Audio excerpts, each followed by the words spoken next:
Welcome to Transcendent. I'm Raya, and I'm the daughter. And I'm Joe, and I'm the dad. Play the music. The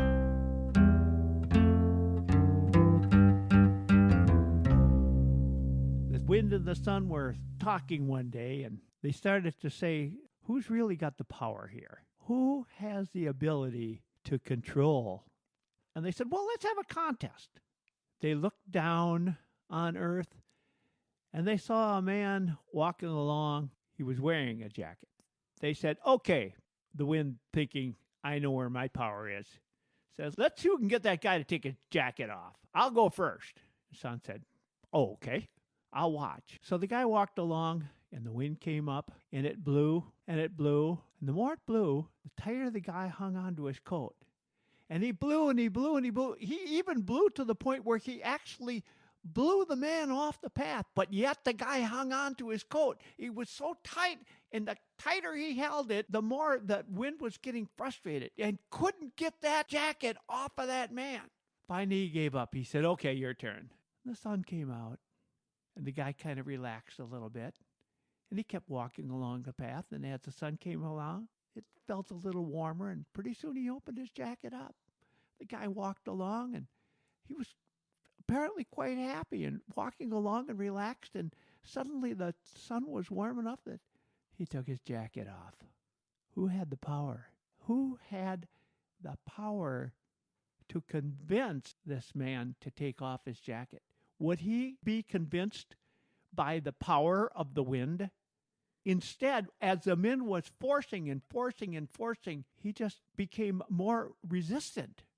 But when the sun came out and gently made him feel comfortable, it was the sun that won the day.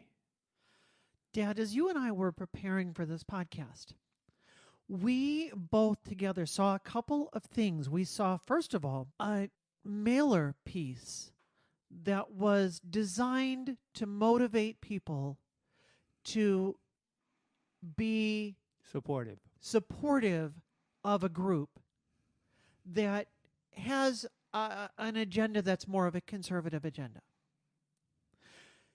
And then we watched a video together that we didn't know this beforehand, but happened to be pointing out the group that was in the mailer and saying what terrible, evil, horrible people these were. What a hate group they were, and the only motives that they could have is that they really want to hurt in the worst way possible all LGBTQ people around.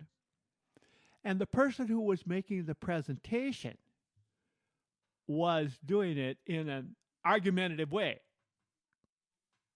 Really thinking that they had the right, the other group was 100% wrong as you can be, and all they needed to do was present the facts really with an air of arrogance. Yesterday morning, I was at a board meeting, and a discussion came up about changing the date of something. The date that was set previously that had been done for a few years, someone who was in charge said, we're going to change that date and move it 2 weeks away. This is of a service organization that you're involved in. Correct.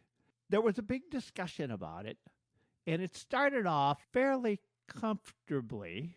The people were discussing it. That went on for a few minutes until the original organizer jumped in. Instead of telling them why he felt that it was better to do this on a specific date that he had originally planned, he came on like the wind. He came on strong and powerful in an argumentative tone that just signaled to the other people, I need to take a defensive stance. His argument, well, I agreed with the points he was making. I was just listening, by the way. I wasn't a part of either side. I agreed with the points that he was making, but I knew he wasn't going to win anybody over. He wasn't going to get anywhere with that. It was the kind of situations that I see happening every day somewhere. It's someone who thinks by taking this argumentative stance, by saying right up front, you don't know what you're talking about, and here's the deal right here, or by cutting the other person down, or by telling you why you don't know what you're talking about. I am the authority here. I don't think that's the way to win an argument. As a matter of fact, I think it's the way to create an argument. Radical conflict does not bring agreement. Right. Ever. Ever. The only way to win an argument is to stop having an argument. Yes. You don't if you are adversarial to the person and you come at them with this thing and that thing and this thing and that thing, and you raise your voice and it keeps going higher and higher. Have you ever been in a situation where somebody's been yelling at you and you thought, oh, they had it right all along and I've been wrong, and you change your tune? Never. If somebody wants to try to convince you, or if you want to try to convince somebody else, the only way to do it is to stop being argumentative, and instead of confronting the person head on, to come alongside them instead. Unless you can give the position of the other person in a way that when you say it, they say, yes, I think you understand me. You haven't earned the right to give your own position. And those who want to argue in a radical way, if they don't disagree with you, instead of arguing with you about that, they will deflect the situation to something else. For example, you can say, well, the problem here is X or Y or Z. And if they can't deny that, instead, they will often deflect it by saying, yeah, but what about this other thing over here? What about that? I wonder if I was stopped by a cop for speeding, and he said, I'm going to write you a ticket. And I said to him, but what about all those people who passed me? Well, what about them? How come you're not after them? Do you think he wouldn't write me a ticket because of that? I think he would write the ticket anyway. Now, I want to be clear that when we're talking about this, we're not saying that you just have to always have a good attitude when injustice is happening. I'm not saying that you just, unless you come and you're always completely calm and collected, you never have the right to speak up. But what we are saying is that, so you have the right, if you are part of a marginalized group and you are being mistreated, there is a time where you say, this is wrong how we're being treated, and to speak up. But the point is, that's not going to convince someone. And once you're done in that point of, I'm fed up, I'm done, when you decide what we really want to do is bring around the people that are against us, we want to bring them around to our side. The way to do that is by speaking to them respectfully, by going forward to them and saying, let's see what we can do together, and not by coming and saying, let me tell you why you suck. The other thing that would happen is if you come on, let's go to our particular podcast here that we're talking about. We are talking about LGBTQ society. And if we're radical about that, I don't think we're going to win anybody over. They have to understand that we're just normal people like everybody else, that we're just allies, and that together we just want a normal life. We want normal relationships. We're not out to trying to change them. We're out just trying to be ourselves. When you're playing a sports game, they always tell you to keep your eye where? On the ball. Keep your eye on the ball. And so often in these conversations, we forget what the ball is, that you end up getting involved in, well, that person did this to me and this person did that to me. The ball is, we want to bring about peace. We want to bring about equality for everyone here. We want to bring about so that we are all getting along and we have harmony and we have peace with one another. And when we lose sight of that, we create more conflict. And conflict doesn't solve problems. Conflict creates problems. Yes, we see that in politics. We see that in situations when people have issues with the school system, whatever it happens to be. The city council, there, and I guess they say you can't fight City Hall. And City Hall happens to be the person that you disagree with on the other side. I think that's where it's at. I fought the law. And the the law law won. I'll get my guitar. You can disagree without being disagreeable. And that's really the message we all need to hear. You've heard so many times, listen to the other side. We all hear that, but we all don't do it. I don't always do it, and I'll admit that. I don't always listen to the other side because I'm right. So therefore, I don't listen to the other side. And so that can allow us to be disagreeable because you don't know what you're talking about. There's a psychological principle called the fundamental attribution error. And I don't know who came up with this name for it. But what it is we as humans, when we mess up or do something wrong, we know that we had good intentions and we know it was just the situation or the problem.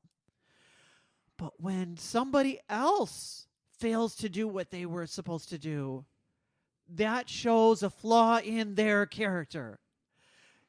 But the flaw, when we mess up, it's not a flaw in our character, but when they mess up, it's because they intended to do it.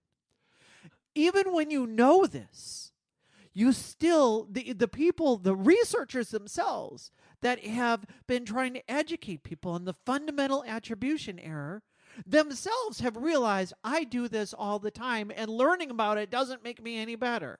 You made me think of something that happened when I was a kid that I haven't thought of for literally 65 or 70 years. It's that long ago. I wasn't 10 years old yet. And I was in the bathroom, and there was a little handheld mirror there that I was playing with, and I dropped it on the floor, and it broke. And my mother came in, and she saw that I broke that mirror, and she yelled about it. And I looked at her, and without thinking or anything else, I said, but just a couple of days ago, you dropped a cup and broke it, and you didn't yell about that. And she turned around and walked away. That was pretty good. That's exactly Not it. too bad for an 8-year-old. So oftentimes when we're getting into what they dub the culture wars, what happens, the people on your side of the culture wars are all right and looking out for people, looking out for the most vulnerable in our society. But the people on the other side, they are just really bad people, and all they want to do is hurt the most vulnerable in our society. And if you watch these narratives on either side, you see that they're villainizing the other people. They're saying that person that disagree with me, they are not just that they see things differently, but they are actively a bad person. They are an evil person, and they are trying to hurt people. And the reality is they're not. When you look at the people that are saying, we have some concerns about LGBTQ issues. Now, I have strong disagreements with the people that will speak vocally, and especially the people that are putting forward legislation and trying to do things. But I'll tell you what, if I were to approach them and sit down and listen and say, tell me your story. Tell me, why are you so angry about it? I'll tell you what, it's probably because they have an idea in their mind of what they think things are like, how they think LGBTQ people are, and probably don't know us, have created a narrative in their own mind and are imagining children being hurt by us or imagining the worst case scenario. Anytime you imagine the worst case scenario about your neighbor, or about anyone else in our society, you imagine the worst case scenario, you're always painting the worst picture. I can remember one time your sister told, she was in high school. Maybe she was a sophomore. she was working at the local ice cream stand, and another kid was working there that was about the same age she was, and he lost his job for stealing. But she told me, "Oh, he got fired," and I said, what did he get fired for?" And she said, "Well, about the worst thing you could possibly imagine." I said, "Oh no, she knocked down the boss and she killed him." No, it wasn't. Not that bad. I guess it wasn't the worst thing I could imagine. As you and I watched this video response to the people on the other side, I expected that we would agree with this video. It was a video really talking about LGBTQ rights and talking about how important it is for us to defend these rights. And yet, you and I both had the same feeling of, this is not representing me. And it's not winning anybody over. And that's what we want to do. I'll tell you what, the conflict does do one thing, unfortunately, and I wish it didn't, but it does get people out to vote. Yeah. And it does get people motivated to stay engaged, which is why you feel so terrible when you go on Facebook. I'll tell you what, I don't even like to go on Facebook anymore because it's always people that are mad about something, and Facebook figures out when something makes you mad. Facebook knows, oh, this is making you mad enough. I've noticed you comment on this every time. Oh. One of our relatives posts things frequently that I disagree with. And for a while, I felt like if I don't say something, no one else is going to say anything. So I would post things, I would respond, and this relative would never respond back. So I would just say, that's not really right what you're saying there. And it was always nice and civil. But then Facebook said, oh, you're engaging a lot, so I'm going to show you more of this content. Yeah. And I was so frustrated, and I finally had to go on and say, you know what, Facebook, how about let's just not show me this person's posts anymore? Because this is not helping me, and I'm not changing anybody's mind, and they're not changing anybody's mind. I've done that a long time ago. When I post anything on Facebook, it's usually just a humorous one-liner. Yeah. And it's not at all political or anything else. I stay away from all of that. And I don't see a whole lot of that right now. And do you know why? Because I've unfriended a lot of those people. Although you do offend a lot of people with some of those jokes. And I always try to respond back to you with something equally offensive, some equally offensive pun. Yeah. We do have a good time with those, though. Yeah, they're puns. But radical conflict doesn't bring about that healing when you approach somebody in a way that respects them, that values them as a human being, that values that they care about people and they're not out to hurt you. When you approach them in good faith and you demonstrate that you're approaching them in good faith, that opens the door for them to approach you in good faith. And how are we going to win anybody over if we don't do that? I'm not looking to win elections. I'm not looking to get people out to go vote or to go get angry enough that they go take action. What I'm looking to do is to have people understand that people like me are just like people like you. And we just want to get along. Now that I'm approaching 80, I have become a much more middle of the road about everything. Instead of really going to one side or the other about anything, whether it happens to be political or whether it happens to be some other issue. I think for my age, I tend to look at both sides, and I don't get too concerned about anything. My daughter, the other daughter, always says, it'll work out. It always does. And she's right. Of course, that doesn't mean that the middle, by virtue of being the middle, is always the right way. Right. But it does mean that people on either side of the middle are probably good people. I just want to put food on the table for my kids. I want to make sure that my family gets along all right. I want to make sure that we're all together, and I'm really worried about all of us being safe. And if you can address those concerns first, you're going to have an audience. And that's how we start to get along. You know, I remember you saying that same thing a long time ago when you were first out of high school and you were talking about trying to help people out. You first said, well, I can try to help teach them these things and that things, but they're thinking, yeah, but I need some food here first. This is what I need. And you told me at that point, you have to address those needs first. Then you can go to the next step and get some education and move forward. And once you do that, you've begun to want to win them over. But you've got to win them over with what is the biggest thing that's staring them in the face that they think is going to create the biggest problem for them. We start by addressing one another as human beings. And if we start by addressing one another as a problem, all that's going to do is create problems. But when we address one another with as human beings, that's how we start to come together. Which are you? Are you the wind or are you the sun? As you go forth in your life, what do you want to do? I hope that we've encouraged you to bring a little more sunlight to your week this week. Well, I want to tell you, Raya, you used to be the son, but now you're the daughter. We hope that you had a great time listening to us, and we're happy to have you with us on this Monday. Go forth and have a positive week. We'll see you Monday.